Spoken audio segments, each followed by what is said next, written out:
오늘은 이제 지난주에 말씀드린 거에 실습을 한번 해보려고 하는데요. 좀 소외시를 좀 많이 좀 사용을 해야 됩니다. 그래서, 뭐, 복잡하지는 않은데요. 이 가정 하브루타는 조금 좀 단순화 시켜놔서 누구든지 참여할 수 있게끔 이렇게 만들어 놨습니다. 뭐, 성경 공부하는 시간이 아니고, 신앙 안에서 서로 교제하고 소통하는 것에 초점을 맞춰뒀기 때문에 이렇게 막 복잡하게 들어가지 않고요. 아주 최대한 단순화시켜 놨습니다. 가정은 지난 시간도 말씀드렸다시피 사람이 만드는 가장 끔찍한 곳일 수도 있고 또 사람이 만드는 가장 아름다운 곳이기도 한 것 같습니다. 근데 이게 참 이 두 가지의 결정이 주로 누구에 의해서 이루어지는가? 가족 구성원 중에서 누구에 의해서 가정이 끔찍한 곳이 될 수도 있고 가장 아름다운 곳이 될 수 있는 키가 누구인가를 좀 생각해 보면 뭐 너무나도 당연한 말이지만 누가 가정을 지옥으로 만드냐입니다. 근데 저는 우리 부모들이라고 생각하거든요. 아이들이 가정을 지옥으로 만든 경우는 단 한 번도 없습니다. 부모들이 가정을 지옥으로 만드는 출발점이었죠. 뭐 또 그럴 수밖에 없죠. 많은 권한을 가지고 있고 많은 것들을 누리고 있기 때문에 부모가 이 부분에 있어서 반대로 가정을 세우는 것도 역시 부모가 희생하고 노력해야만 저는 세워진다고 생각을 하거든요. 교회 하브루타를 적용하는 데서도 저는 마찬가지라고 생각합니다. 가정도 그렇고 교회도 그렇고 교육을 결정하는 것을 누가 결정하는가 놓고 본다면은요, 전부 다 어른들이 결정하고 있습니다. 아주 단순한 것부터 어른들이 다 결정하거든요. 예배 시간을 누가 정하는가? 다 어른들이 정하죠. 그 다음에, 또 뭐 성경 공부 시간 어른들이 정하고 있고 그 텍스트를 누가 정하는가? 뭐 어른들이 정할 수밖에 없는 상황입니다. 그리고 방법도 그렇고요. 모든 것들을 다 어른들이 정하기 때문에 가정에 돌아가도 마찬가지거든요. 아이들 학원 다니고 있지만 그 학원을 다닐지 말지 결정은 사실은 어른들이 정하고 있는 것입니다. 아이들한테만 한다면 모든 환경이 아이들이 결정할 수 있다면 학원도 아이들이 가려고 하지 않겠죠. 그리고 또 어떤 학원을 갈 것인가 뭐 그런 것 전부 다 어른들이 결정하기 때문에 저는 어른들이 변화되지 않으면 어른들이 달라지지 않으면 이거 힘들다고 보거든요. 가정도 마찬가지인 것 같습니다. 우리 어른들이 더 양보하고 어른들이 더 달라지면 가정은 얼마든지 천국으로 바뀔 수 있고 아이가 문제인 경우가 아니라 아이를 문제를 일으키게 한 원인이 또 부모에게 있었다고 생각을 하거든요. 근데 어른들이 잘못하고 있는 것 중에서 가장 대표적인 게 뭔가 본인은 안 하면서 애들한테는 하게 한다는 것입니다. 그것이 가장 큰 문제인 것 같습니다. 하브루타도 역시 마찬가지였습니다. 초창기에 제가 이제 교회에서 하브루타를 하겠다고 하고 또 이제 저희 교회가 작은 교회였기 때문에 좀 주변의 사람들을 모집을 해갖고 하브루타를 해야 됐는데 한결같이 부모들이 이제 하브루타에 관심을 갖고 저에게 뭐 상담을 찾아와요. 그래서 이런저런 이야기를 들어보면 아이들만 하브루타를 시키려고 하는 거예요. 그리고 부모들은 하브루타를 하려고 하질 않더라고요. 그래서 이건 뭐 학원 공부도 아니고 부모가 하지 않는데 아이들이 이거 하겠습니까? 하라고 할 때만 잠깐 하고 나머지 시간은 하브루타를 전혀 안 할 것입니다. 그렇게 해가지고는 아이들이 변화가 되지 않습니다 하고 이야기를 했는데 상당히 많은 사람들이 부모들이요 그 차 드라이버였어요. 그래서 시간 되면 교회 앞에 아이들 드랍시켜 놓고요. 또 시간 되면 또 와가지고 끝날 때쯤 돼가지고 애들 픽업하고 가는 그런 사람들이 너무 많았는데요. 결국은 저희들이 이렇게 해보면서 그런 아이들은 그렇게 큰 변화가 없었습니다. 근데 어떤 아이들이 변화가 있냐면요. 같은 테이블에 앉지는 않지만 서로 다른 테이블에 앉아서라도 부모가 하브루타를 하는 가정 아이들이 나중에 변화되고 달라지는 것들을 경험을 했거든요. 그래서 야, 이게 너무나도 우리가 어른들도 안 하면서 아이들한테 왜 하브루타를 하라고 강요하고 있는지 한번 생각해 보면 참 답은 나오는 것 같습니다. 근데 하브루타뿐만 아니라 예배도 마찬가지고요. 기도도 마찬가지입니다. 우리 부모들이 아이들한테 예배 잘 참석하라고 이야기하고 기도 열심히 하라고 이야기하지만요. 부모들 일 있으면 빠지거든요. 그럼 아이들도 또 일 있으면 빠져요. 그것을 뭐 그렇게 예배를 목숨처럼 생각하지 않더라고요. 그런 가정의 자녀들은. 그래서 그런 것들이 굉장히 우리가 생각해 볼 부분이라고 생각을 하고요. 그래서 어떻게 하면 부모들이 좀 더 적극적으로 참여하고 아이들도 더 적극적으로 참여하게 할 수 있을까? 그래서 첫째는 부모들한테 동기부여를 할 수 있는 이 가정신앙의 중요성에 대한 그것이 결국은 아이들의 미래고 가정의 경제에 영향을 미치고 모든 부분에 영향을 미친다고 생각을 하거든요. 그래서 아이가 신앙을 제대로 세워지지 않으면 나중에 결국은 학교 공부 등한시하게 되고 그럼 학교 공부 등한시하게 되면 그 에너지를 다른 데 쏟지 않습니까? 그러면 세상의 유흥에 쏟게 되면은 결국은 그것으로 해서 더 많은 것들을 잃어버린 일들이 있더라고요. 제가 오래전에 읽은 글 중에 이런 내용이 있었어요. 사단이 인간을 이렇게 공격하는 데 있어서 허용 안 하는 것이 세 가지가 있답니다. 첫 번째는요, 건강을 돌보지 못하게 한답니다. 그러니까 막 열심히도 살게 만들고, 뭐 교회도 봉사도 열심히 하게 만들고, 돈도 열심히 벌게 만드는데, 건강을 첫 번째로 돌보지 못하게 하고요. 두 번째는, 자녀를 돌보지 못하게 한답니다. 그래서, 막 애들한테 모든 것을 다 투자하고 막 그런데 직접 자녀를 돌보지 못하고 전부 다 다른 사람을 통해서 자녀를 돌보게 하는 저는 그걸 이제 하청교육이라고 이야기를 하는데요. 전성수 교수님이 썼던 단어거든요. 영적인 것도 사실은 교회 학교에 딱 하청을 두고 있거든요. 그래서 부모와 교회가 협력해서 자녀를 양육하는 것이 아니라 하청하고 있는 것이 문제라고 생각을 합니다. 세 번째는 자기 영혼을 돌보지 못하게 한대요, 사단이. 그런데 이제 그 다음에 내용이 참 재미있습니다. 돈도 열심히 벌고 하고 싶은 걸 열심히 최선을 다해서 하는데 그렇게 모아놓은 돈을 나중에 건강을 돌보지 못해가지고 건강이 나빠지면 그 건강을 회복하는 데 벌었던 돈을 다 쓴다고 합니다. 그리고 또 자녀를 돌보지 못하게 해가지고 자녀가 나중에 커서 문제 일으키고 사고 치면 자녀가 어렸을 때 자녀를 돌보지 않으면서 까지 벌었던 돈들을 거기다가 다 사용한다는 것이에요. 영혼을 돌보지 못해가지고 자기 영혼이 나중에 이제 자녀들 막 주부들은 키우고 나면은 내가 뭔가 막 공허감을 느끼지 않습니까? 막 남자들도 이제 어느 정도 되면은 내가 왜 이렇게 열심히 살지 공허감을 느끼는데 그 공허를 채우지를 못해가지고 딴짓하면서 돈을 다 써가지고 결국은 벌었던 돈을 다 소비한다고 이야기를 하거든요. 근데 정말 무서웠던 이야기는요. 마지막에 이런 글이 있었어요. 그런데 너무나도 재밌는 것은 대부분의 사람들은 그것을 되찾지 못하고 죽는다는 것입니다. 그래서 건강도 못 되찾고 자녀도 못 되찾고 자기 자신의 정체성도 영혼의 존엄도 찾지 못하고 죽는다. 뭐 이런 글 내용이 있었습니다. 상당히 공감되는 내용이었거든요. 그래서 우리가 가정 아브르타를 할 때 정말로 이것이 사명감을 가질 수 있도록 부모들에게 동기부여가 필요한 것 같아요. 자녀들은 부모가 조금 바뀌면요, 얼마든지 바뀌거든요. 그래서 이런 것들을 좀 생각하고요. 하브르타는 성경 공부가 아니라는 것입니다.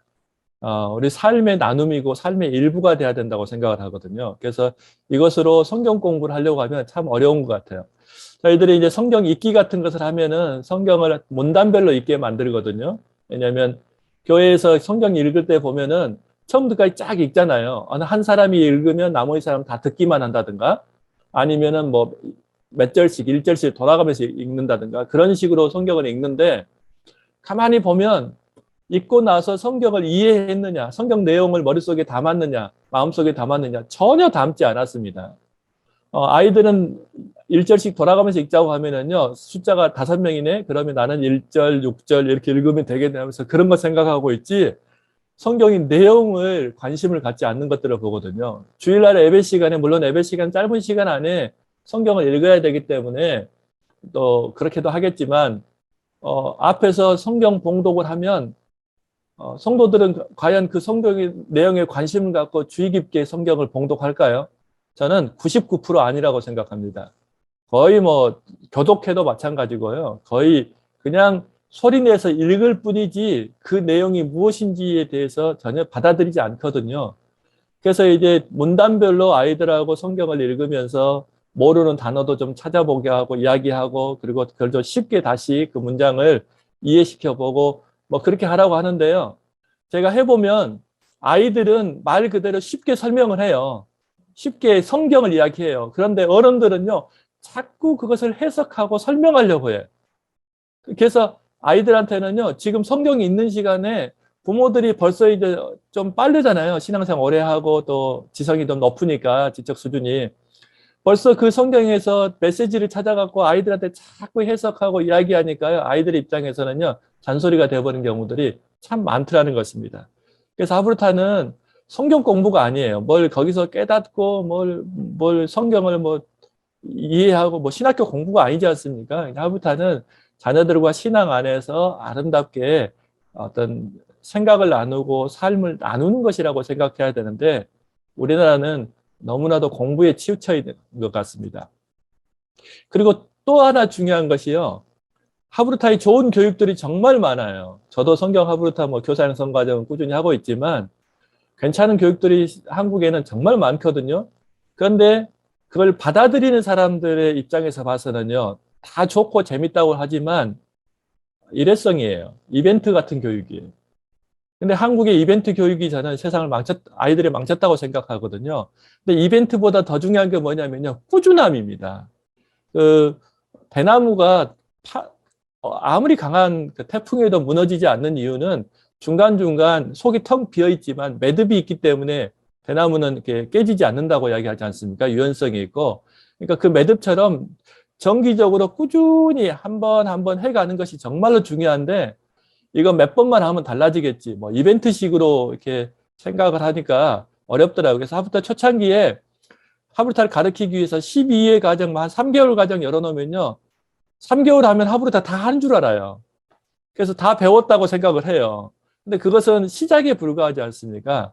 그리고 뭐 6개월 과정 해놓으면요. 6개월 끝나면 다 했다고 생각을 하고요. 심지어는 2박 3일 해놓으면 2박 3일 하고 나면 하브르타 다 배웠다고 생각을 하더라고요. 근데 그것이 아니라 배운 것을 어떻게 삶에서 꾸준하게 연결해 가는가가 정말 저는 중요하다고 생각을 합니다. 그래서 가정 하브르타도 가장 소중한 것은요, 잘하려고 하지 않고 꾸준하게 하는 것이 제일 중요한 것 같습니다. 그래서 이것을 할 때 제가 교사들한테, 부모들한테 꼭 그렇게 이야기하거든요. 제발 좀 잘하려고 하지 말라고. 그냥 즐겁게 하는 것이 제일 중요하다.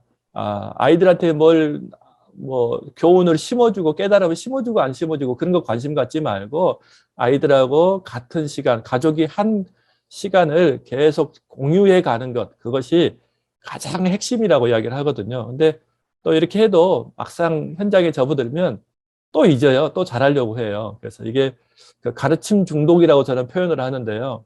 우리 부모들, 교사들이 너무나도 가르침 중독에 빠져 있는 것 같아요. 근데 제발 거기서 벗어났으면 좋겠다 싶은 생각이 듭니다.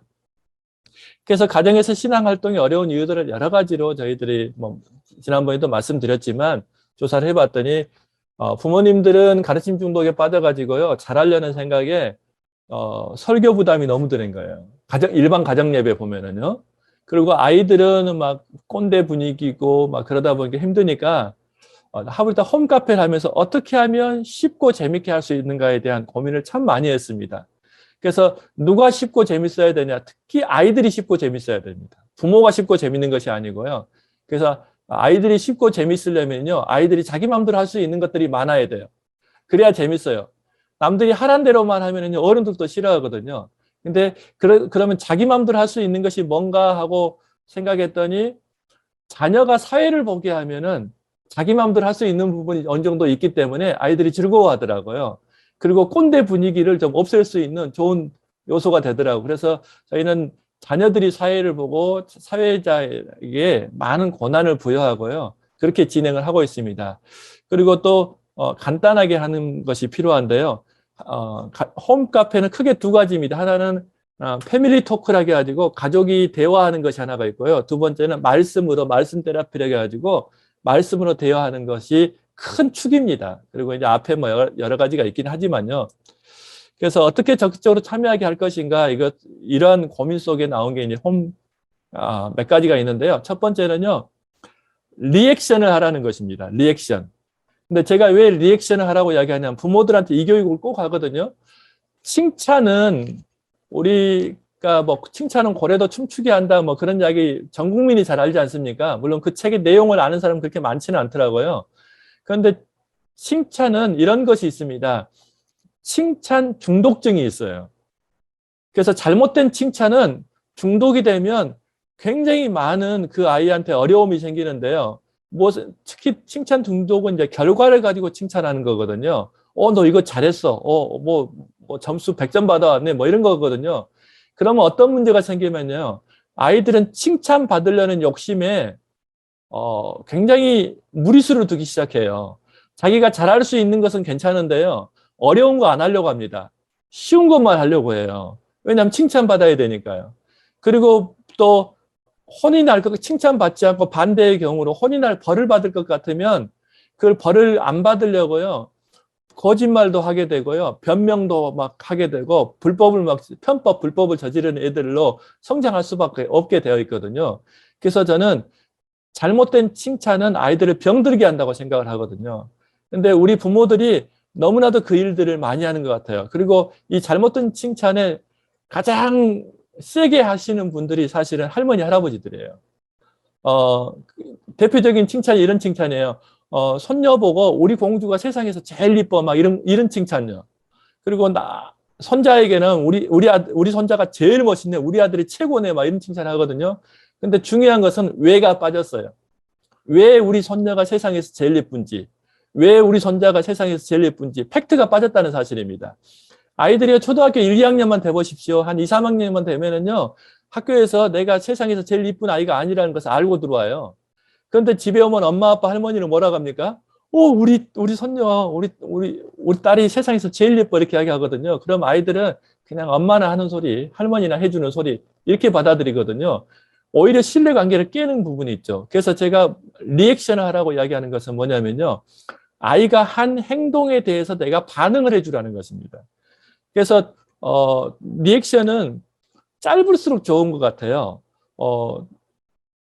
말도 길어지면 칭찬도 길어지면 아이들은 잔소리를 여길 수가 있거든요. 근데 짧게 하는 게 좋은데 혹시 마이크 켜시고요.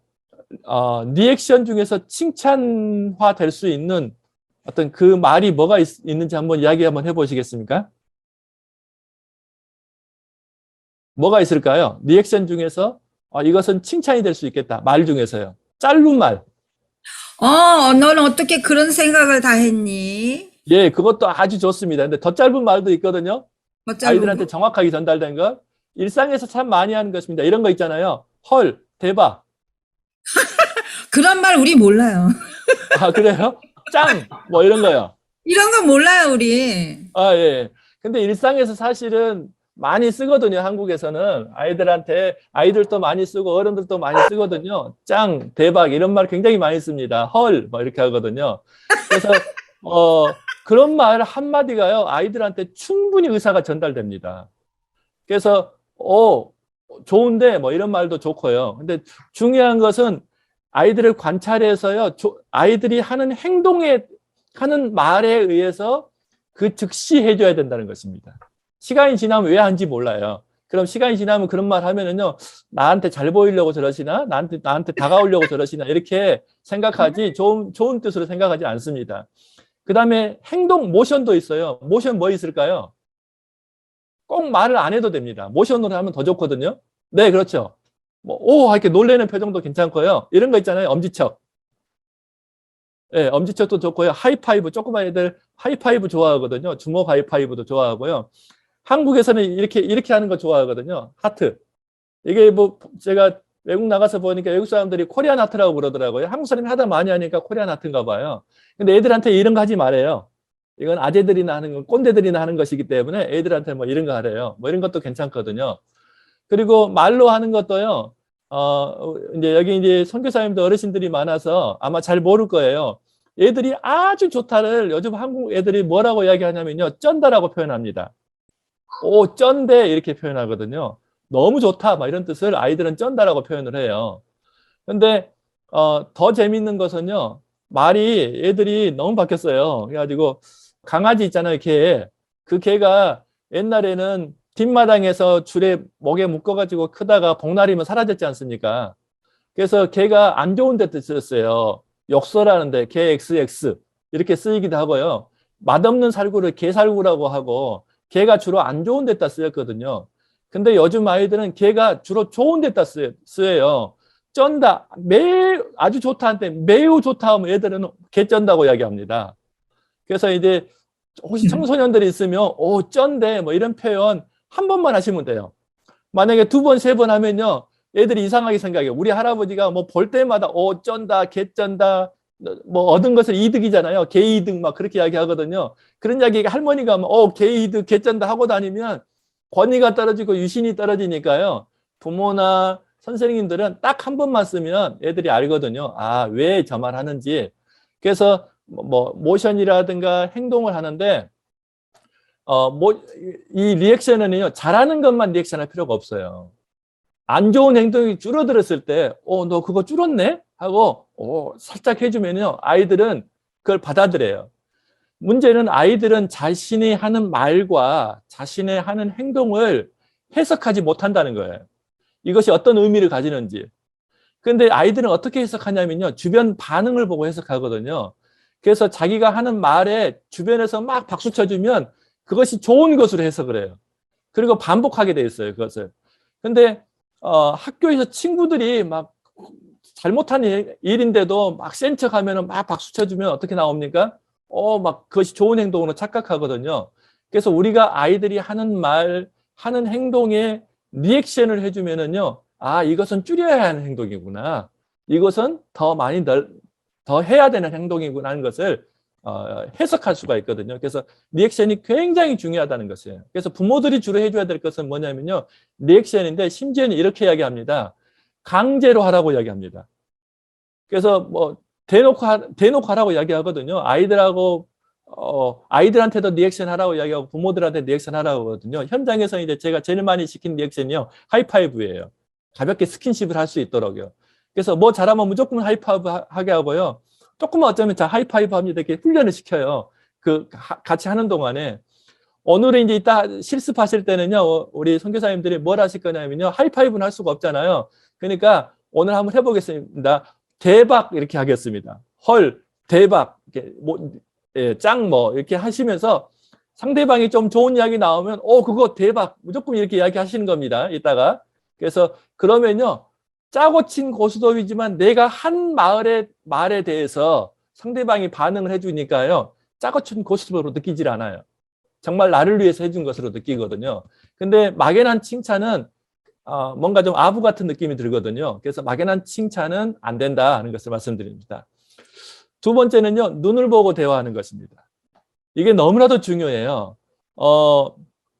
우리 한국 사람들은 눈을 마주치면 좀 경쟁하고 싸우고 도전하자는 느낌으로 좀 받아들이는 것 같아요. 그리고 아랫사람이 윗사람의 눈을 마주치면 막 뭐랄까 건방지다고 생각하는 문화이지 않습니까? 근데 이제 애국에 사시니까 너무 잘 아실 거예요. 애국 사람도 눈을 안 보고 이야기하면 저 사람 나한테 뭔가 속인 게 있다고 생각을 하잖아요. 근데 눈을 보는 것이 얼마나 소중한지 모르겠어요. 눈을 가지고 감정을 소통하는 것은요, 오직 인간밖에 없습니다. 침팬지가 아기 다룰 때 태어난 아기를 우르르 깎고 가면서 눈 보면서 웃는 거 보셨어요? 이 벌레는 잡아줄지라든 그런 거 없거든요. 그래서 인류학자들이 뭐라고 이야기하냐면요, 눈으로 감정을 소통하는 것이 인류 문명을 만들었다고 이야기하거든요. 하나님이 주신 최고의 소통은요, 눈이에요. 눈으로 소통하는 거거든요. 아들 키우는 엄마들이 그런 이야기 많이 합니다. 아들 식사 준비 다 돼서 나와서 밥 먹어라 하면 아이들이 방에서 게임하다가 네 하고 대답은 넓적하죠. 근데 절대 안 나와요. 근데 왜 안 나오냐면요, 아들 귓속에는 엄마 말을 통역하는 통역관이 한 분이 계시거든요. 그래서 아들 밥 다 돼서 밥 먹어 하면은 이 통역관이 뭐라고 통역을 하냐면 이렇게 통역해요. 우다다다다다 통역을 해요. 알아먹겠습니까? 못 알아먹지.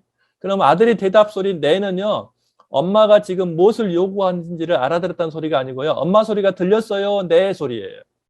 근데 방에 가가지고 아들 엄마 눈 보고 자 밥 먹자 한마디만 하면요, 아들은 즉각 일어나서 나오죠. 지금 안 나오면 무슨 사태가 벌어질지도 다 알죠. 그러니까 이게 눈을 보고 대화하는 것이 얼마나 필요한지 몰라요. 제가 이걸 성도들한테 훈련시켰더니요, 집에서 저희 제 아내가 저한테 써먹는 방법이에요. 목사님, 제 눈 보시고요. 식사하세요. 하거든요. 그러면 제가, 네, 알겠습니다. 하고 바로 뛰어나가는 일이 생기는데요. 우리가 그 공과할 때도, 그 교회 학교 공과할 때도 그렇고요. 눈을 도대체 얼마나 마주치는가를 생각해 보면요. 알 수 있어요. 여러분, 부부싸움 하면 제일 먼저 안 하는 게 뭐냐면 눈 마주치지 않은 거예요. 눈 안 보는 거예요. 기분 나쁘다 이거죠. 그래서 눈을 자주 보는 가족일수록 가족이 화목하거든요. 그래서 부모와 자녀가 눈을 보는 것을 많이 할수록 좋아요. 근데 이제 눈을 보러 가면 한국 사람 눈싸움 하니까 저는 이제 그 표현을 이렇게 표현합니다. 얼굴 보기. 서로 얼굴을 보세요 하면 좀 편안하게 볼 수 있거든요. 그래서 얼굴을 많이 볼수록 그 사람의 관계는 좋아집니다. 그래서 눈을 보고 대화하는 것이 얼마나 중요한지 몰라요. 이따 실습하실 때요. 가급적이면 카메라에 좀 가까이 가셔가지고 여러분 눈을 카메라를 보고 이야기하시면요. 상대방이 마치 나한테 이야기하는 것 같아요. 좀 다가와서 카메라로 이야기하면은요. 그런 것을 좀 해보시면 고맙겠습니다. 또 하나는요. 매개체를 활용하라예요. 그냥 말하러 가면 절대 말이 안 나와요. 근데 뭐 감정 단어나 내 마음을 표현해주는 사진을 가지고 이야기해 보세요. 뭐 이렇게 이야기하면은 그 사진을 가지고 매개체를 가지고 이야기하면 훨씬 쉽게 설명할 수 있거든요. 하나님이 아담이 나무 뒤에 숨었을 때 하나님 마음이 어땠을까 하면은 아이들은 한마디만 하겠죠. 괘씸하죠. 뭐 이렇게 말하겠죠. 화났겠죠. 뭐 이렇게 이야기하고 말거든요. 근데 화난 감정 단어를 찾고 그것을 왜 찾았는지 설명해봐 그러면요. 어쩌고 저쩌고 저쩌고 저쩌고 얘들은 막 이야기하거든요. 그리고 자기 생활 이야기도 나오고. 그래서 말을 잘할 수 있게 만들려면요. 매개체가 반드시 필요해요. 그냥 맨땅에 헤딩하면 애들은 한두 마디 단답형으로 끝나고 말거든요. 웃음의 소리가 있어요. 학교에서 선생님들이 아이들한테 제일 말을 많이 하는 말 3종 세트가 있거든요. 조용히 해, 시끄러워, 떠들지 마. 이 세 가지랍니다. 근데 아이들은 선생님한테 대답하는 3종 세트가 또 있어요. 네, 아니요, 몰라요. 교회 학교 아이들하고 이야기를 해보면요. 네, 아니요, 몰라요 밖에 안 해요. 근데 이렇게 매개체를 가지고 이야기하면은 뭐 이것은요, 이랬고 저랬고요 하면서 이야기하기 시작하죠. 그러다 보면은요, 분위기가 참 부드러워지거든요. 그래서 이 세 가지가 굉장히 필요합니다.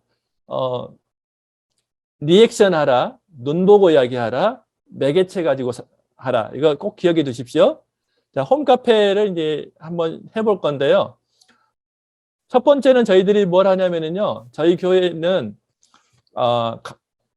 가정에서 만드는 공동 기도문이 있습니다. 아이들하고 같이 만들어 놓은. 그래서 이제 아빠는 뭐 해주시고 엄마는 뭐 해주시고 뭐 그 내용을 지분하고 공동 기도문 만들어 놨는데 오늘은 하지는 않을 거예요. 반드시 공동 기도문을 읽고 그 다음에 손을 맞잡고 통성으로 이제 주문이 되면 안 되니까요. 공동 기도문이. 기도하고 나서 사회자가 자녀라겠잖아요. 자녀가 오늘은 오빠가 기도하겠습니다. 뭐 오늘은 아빠가 기도하겠습니다. 시키면 그 사람이 해야 돼요. 기도를. 대표 기도를.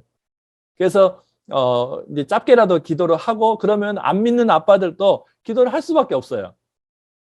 대부분 가정은 엄마들이 기도하거든요. 아빠들 기도 안 하려고 하거든요. 믿음이 좀 대체적으로 적잖아요. 근데 사회자가 자녀가 오늘은 아빠가 기도하시겠습니다 하면 아빠가 어설프지만 기도를 하게 되거든요. 그래서 두 번, 세 번 하다 보면 아빠가 신앙 안으로 들어오는 좋은 효과들이 좀 있는 것 같아요.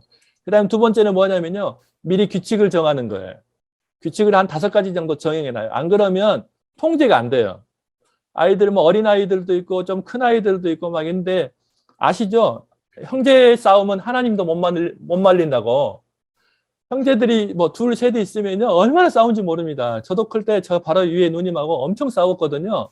뭐, 물론 이제 크고 나서 지금은 제일 친하지만 이게 많이 싸운 것이 또 정도 붙으니까 순작용도 있기는 한 것 같아요. 그런데 이 모임 시간에 아이들이 막 이렇게 엄청 싸우는데 그거 통제가 안 돼요. 근데 그때마다 부모가 잔소리로 통제하면 이 앱의 모임 자체가 흐트러져 버리는 거예요. 이미 게임 끝났어요. 엄마 아빠가 잔소리 한마디만 해도 이미 그 모임은 아이들은 마음이 상해서 마음의 문을 닫거든요. 말씀에 가까이 오지도 않고 부모에게, 형제에게, 가족에게 마음을 주지도 않습니다. 딱 닫아가지고 내가 지금은 어쩔 수 없이 아빠가 하라니까 하고 엄마가 하라니까 하지. 다음부터 이거 하는 거 봐라. 이런 마음이거든요. 그리고 커서 안 해요. 그래서 제일 좋은 건 뭐냐면요. 규칙을 정하는 것입니다. 그래서 이제 가족이 규칙을 정하는데 규칙을 정할 때 반드시 해야 되는 게 뭐냐면요. 이 규칙이 있을 때와 없을 때의 차이점을 자기의 입으로 이야기해 보게 하는 거예요. 이제 소유실에 들어가셔가지고 이것부터 해보실 거예요. 그래서 이 규칙을 여러분이 각자 생각했을 때 우리 가정에서 만약에 하루타를 한다면 이 규칙이 꼭 필요하겠다. 예를 들어서 시간을 지키자가 규칙이라면 시간을 지켰을 때 나한테나 가족한테 서로 마음이 틀릴 수 있잖아요. 어떤 영향이 미칠지. 또 시간을 안 지키면 본인에게는 또 가족에게는 어떤 영향이 있을지를 스스로 이야기해보게 하는 거예요. 그래서 각자 한 가지씩 규칙을 가지고요. 이제 소유실에 들어가셔가지고, 이제 이야기해보고 나오시는 겁니다. 그래서 세 분씩이니까요. 한 1분씩만 이야기해도 3분이거든요. 그래서 제가 5분만 시간을 드리도록 하겠습니다. 규칙입니다. 제가 소그룹의 한 두 팀에 들어가 봤더니요. 좀 변화가 좀 있습니다. 어떤 변화가 있냐면요. 연세 드신 분들은 대체적으로 관계형이에요. 그래서 만나면 뭐 어떻게 사십니까 하고 서로 뭐 그 근황 물어보느라고 바쁘시거든요. 근데 젊은 사람들은 또 어떻게 하냐면요. 전혀 뭐 어디 사십니까 물어보지도 않고요. 그냥 제가 이렇게 하라고 한 거 있잖아요. 그거 하기에 막 바빠요. 그래서 요즘 젊은 사람들은 업무용으로 좀 바뀌었어요. 그래서 심지어는요, 저희 교회에서 12번 정도 이렇게 성경으로 하브루타하는 반을 모집을 해가지고 제가 성경 공부를 이렇게 하브루타 방식으로 하는 실습을 하거든요. 12번을 참여했는데요. 명찰을 안 주면요, 이름을 모르고 끝나는 경우들도 있어요. 그냥 성경으로 하브루타만 하는 거예요. 그만큼 세대가 바뀌어가고 있다는 것입니다. 그리고 이제 보니까 연세 드신 분들이 대부분이셔가지고 들어갔더니 이제 막 서로 반가우셔가지고 이야기하느라고 시간을 다 보내셨어요. 그래서 이제 규칙에 대해서 설명해 본 것은 좀 못 하셨는데 아이들하고도 꼭 그걸 해보셔야 돼요. 그래야 아이들이요, 아, 내가 시간을 안 지키면 이런 문제가 생길 수 있겠구나. 상대방은 답답하고 힘들 수도 있겠구나. 그리고 상대방은 막 시간 지키기 위해서 노력하고 왔는데 늦게 오면 이게 여러 가지로 피해를 입히구나 하고 스스로 깨달을 수 있거든요. 그런 이야기를 막 서로 듣다 보면은 그래서 서로를 알게 되고 조정이 되는 것 같아요. 제가 이제 공유를 한번 더 하고요. 첫 번째가 뭐 하냐면요. 저희들이 패밀리 토크라는 것을 합니다. 근데 가족 대화가 있어야 되는데 지금 가족 대화가 없는 시대잖아요. 여러분 평균 가족 대화가 부모와 자녀가 얼마 정도 하는지 아신가요? 하루 30초가 안 된다고 이야기합니다. 하루 30초가요. 그러면 뭔 이야기 했을까요? 젊은 부부들 가정 같은 경우는 집에 들어오면 밥 먹어라, 씻어라 이런 이야기 하고 나면요 대화가 끝나는 거예요. 애들한테 할 일 이야기 해주면은. 그리고는 마음의 교류는 아예 없는 거예요. 그래서 제가 하브루타 이거 홈카페를 하면서 느낀 게 뭐냐면요. 가족인데 서로 잘 안다고 생각을 했는데 서로를 너무 모르는 거예요. 그래서 어떻게 하면 이 가족이 홈카페 안에서 가족 간의 대화를 잘할까 고민을 하다가 대화하라고 하면 싸워요, 다. 부부 간에도 싸우고요. 부모 자녀 간에도 싸우고 형제 간에도 다 싸움이라고 볼일을 못 보더라고요. 그래서 이 싸움 말릴 수가 없어가지고 늘 가정 하브루타가 실패했어요. 가정 예배도요, 싸웁니다, 사실은. 부모들은 화가 잔뜩 나가지고 말씀으로 잔소리하고 있고요. 얘들은 화가 잔뜩 나고 침묵하고 있고요. 이게 가정 예배예요. 우리들의 이게 현실이거든요. 그래서 어떻게 하면 싸우지 않고 이야기를 할 수 있을까 하다가 사회가 자녀들이 보니까요. 이걸 했어요. 주사위를 던져가지고 나오는 번호에 대한 질문에 대해서 대화하는 것도 있고요. 카드를 만들어줘가지고 그 카드에 있는 질문을 답하는 식으로 했거든요. 그래서 오늘 이제 뭘 해볼 거냐면요. 이걸 해볼 거예요. 잘 보이시죠? 제가 카드 8장을 이렇게 해놨는데요. 하기 전에 부모들이 자녀한테 이 카드를 만들어 달라고 부탁을 해요. 가위로 잘라달라고. 그러면 이제 8장의 카드를 만들잖아요. 그러면 자르면서 아이들은 뭐 할까요? 자연스럽게 질문을 읽겠죠.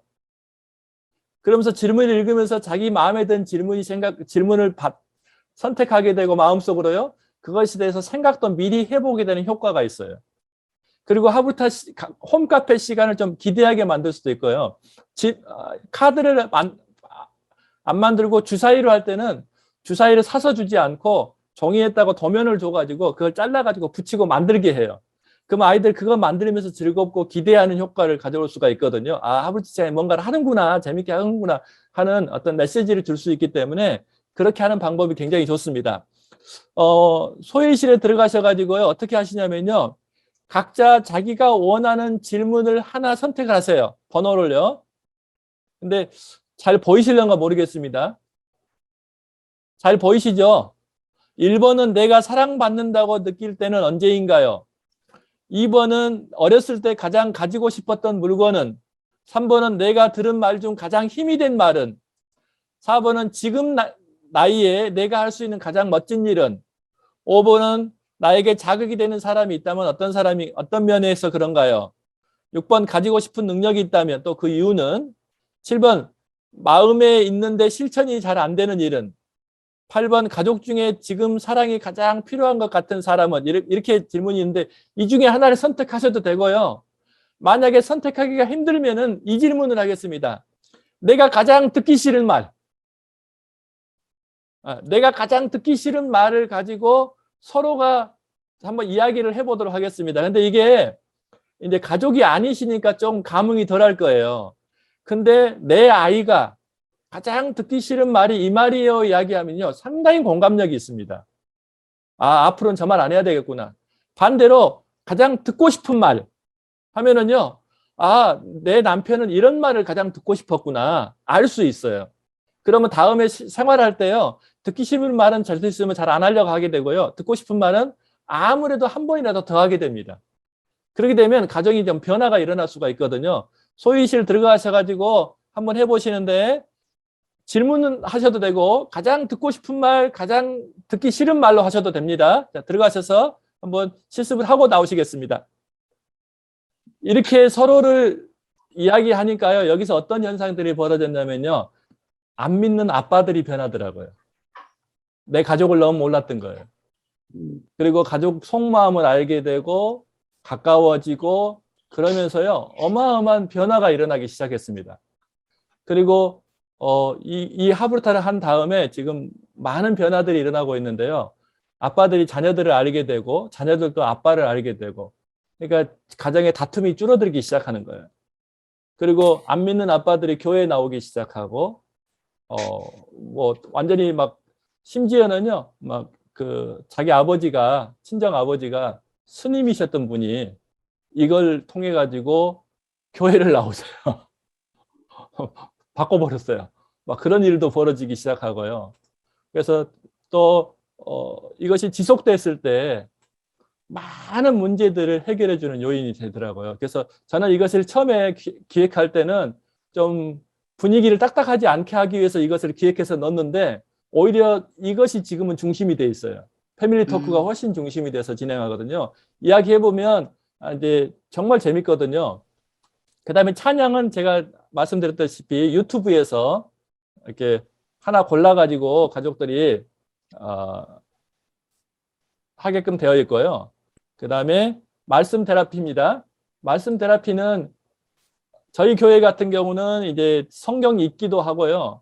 뭐 여러 가지가 있는데 오늘은 제가 말씀 테라피 안 하고 왜냐하면 설교가 다 틀려서 말씀 가지고 하면 너무 시간 오래 걸릴 것 같아서 아까 그 조금 전에 했던 그 패밀리 토크 있지 않습니까? 패밀리 토크 시간을 조금 더 드릴게요. 그래서 들어가셔가지고 이 질문들을 가지고 각자 자기 질문 하나 가지고 자기 이야기 해보시고 내가 듣고 싶은 사람이 있으면 좀 상대방한테 들을 수 있도록 한번 해보는 시간을 가졌으면 좋겠습니다. 말씀 가지고도 이제 내가 뭐 여러 가지 할 수가 있겠죠. 내가 가장 중요하다고 생각한 절이 뭔지를 찾고 단어가 뭔지를 찾고 설명해 보기 뭐 이런 것도 괜찮고요. 설교에서 가장 인상적인 것들, 가장 중요한 내용이 뭔지, 오늘 설교는 뭘 이야기하고 싶었는지 뭐 그런 거 이야기해 보기도 해도 되고요. 또 아이들 같은 경우는 인상적인 장면을 그림으로 그리고 표현을 설명하게 해보기도 되고요. 뭐 그런 식으로 하면은 굉장히 즐거워집니다. 아이들도 재밌어 하고요. 그리고 제가 공유를 잠깐만요. 말씀 테라피 이렇게 해 나가고요. 마지막은 저희들이 어떻게 하냐면요. 온 가족이 함께 지킬 수 있는 실천 사항을 딱 하나만 하게 합니다. 근데 여기서 절대 안 되는 게 있어요. 각오나 다짐은 안 돼요. 말을 하거나 행동을 하는 실천 사항이에요.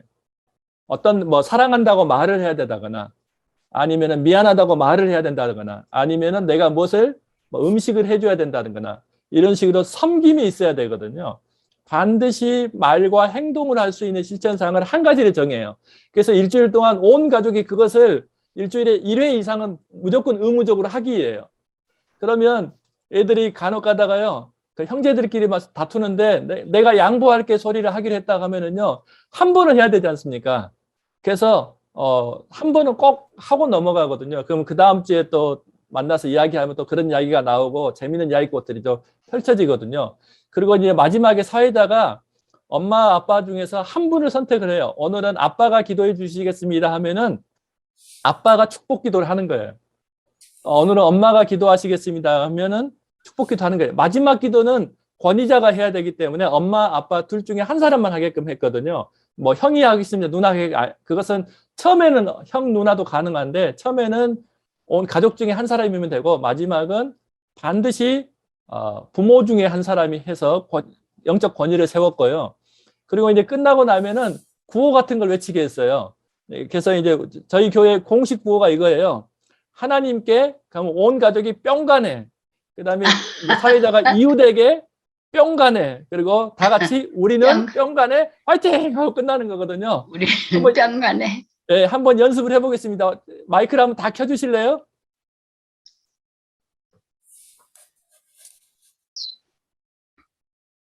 네, 마이크를 다 켜주시고요. 제가 사회자를 하겠습니다. 제가 하나님께 하면 여러분은 뿅간에 손을 들고 뿅간에 하시는 겁니다. 자, 하나님께 영광에 이웃에게 영광에 다 같이요. 우리는 뿅간에 파이팅 하죠. 우리는 정관이 뜻이 뭐예요? 하죠. 파이팅. 이렇게 하는 겁니다. 근데 이 연습이었어요. 이제 마지막 이거 구호 한번 외치고 제 강의를 마치겠습니다. 제가 합니다. 하나님께 네. 이웃에게 영광에 시작. 우리는 네. 하죠. 네, 감사합니다. 이렇게 마칩니다. 저희들은. 네, 고맙습니다.